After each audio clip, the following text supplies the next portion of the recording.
Shabbat Shalom Mevorach, j'espère que vous allez bien et que vous avez passé une bonne fête de Shavuot, paracha de cette semaine, parachat Nasso. Il faut savoir comme quoi la paracha de Nasso, c'est la paracha la plus longue de la Torah. Dans la paracha de Nasso, la 4e montée, il y a écrit la fameuse Birkat Kohanim, la fameuse bénédiction des Kohanim. Akadosh Baruch Hu, il ordonne à Aaron à Kohen de bénir Am Israël Be'ahava. Et il y a la bracha que tout le monde connaît, Yevarechecha Adonai Ve'ishmerecha, que l'Éternel, il te protège et il te bénit. Yaher Adonai Panav Elecha Vechoneka, que l'Éternel, il éclaire sa face vers toi et te soit bienveillant. Issa Hashem Panav Elecha Ve'asem Lecha Shalom, que l'Éternel lève son visage vers toi et t'accorde la paix. Je vais essayer aujourd'hui avec vous de comprendre la première partie d'Abracha, Yevarechecha Hashem Ve'ishmerecha, que Akadosh Baruch Hu, il te bénit et il te protège. Ça veut dire quoi que Akadosh Baruch Hu, il te bénit? Quelle bénédiction Akadosh Baruch Hu peut te faire? Rashi sur place, il explique et il donne la définition de la bracha d'Hachem. Rashi, il te dit, la bracha, ça ne veut pas dire qu'une personne, il soit riche.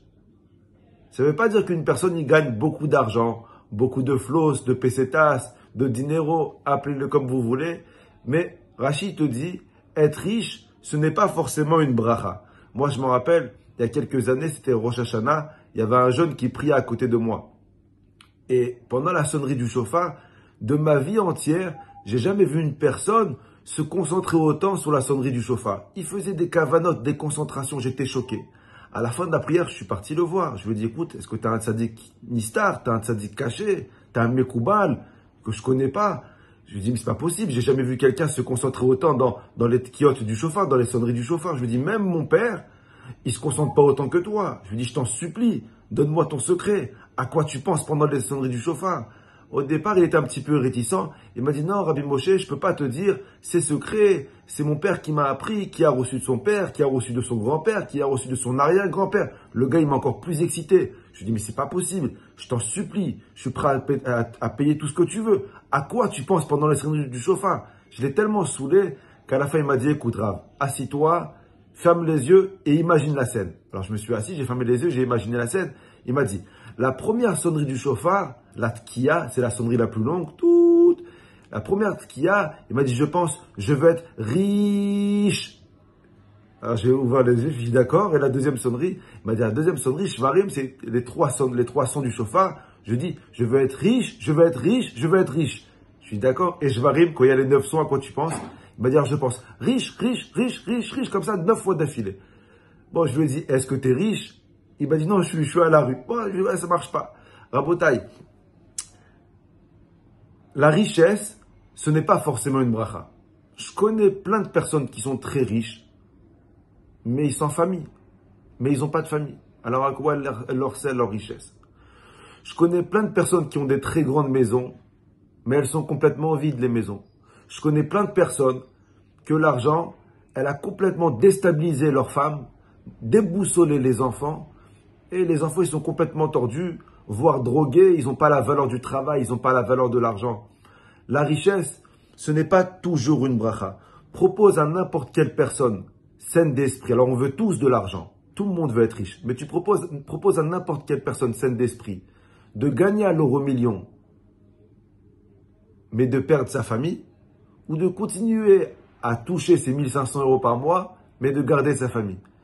Toute personne saine d'esprit va préférer garder sa famille. Donc tu vois comme quoi la richesse, ce n'est pas toujours une bracha. On connaît plein de personnes qui étaient normales quand ils n'avaient pas beaucoup d'argent, mais dès qu'ils ont touché un peu d'argent, soit ils ont divorcé, soit leur femme elle les a trompés, soit ils ont trompé leur femme, soit les gosses, ils se sont disputés avec les parents, soit les gosses se disputent entre eux. Donc tu vois, la bracha, l'argent c'est pas toujours une bracha. Alors ça veut dire quoi que Akadosh Baruch Hu il te bénit?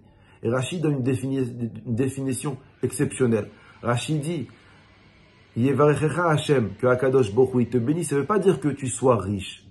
Ça veut dire que Akadosh Baruch Hu, il te donne de la bracha dans ton argent.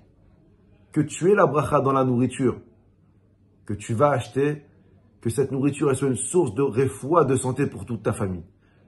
Ça, c'est la bracha. La bracha dans la nourriture, qu'elle soit une source de santé pour ta famille. Que tu aies la bracha dans l'école que tu vas payer avec l'argent que tu as gagné, que tes enfants y sortent des bons enfants, dans la Torah et les mitzvot. Ça, c'est une bracha. Que tu aies la bracha dans les vacances que tu vas payer avec ton argent. Qu'à la fin des vacances, tu sortes reposé, sans histoire. Que tu aies la bracha dans ce que tu achètes. Qu'il n'y ait pas de haïnara sur ce que tu vas acheter.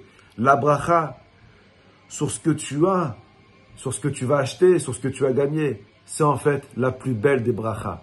Donc Rashi dit, Yevarecha Hashem, ça veut dire quoi? Que Akadosh Baruch Hu, il bénit ce que tu as. Ne demande pas de l'argent. Ne demande pas d'avoir une grande maison, une belle voiture. Demande à avoir la bracha dans ce que tu as. Et une personne qui a la bracha dans ce qu'il a, même s'il a un petit peu, il est comblé, il est satisfait, il est heureux. Bracha v'atzlacha, à vous et toute votre famille à la semaine prochaine si Dieu veut.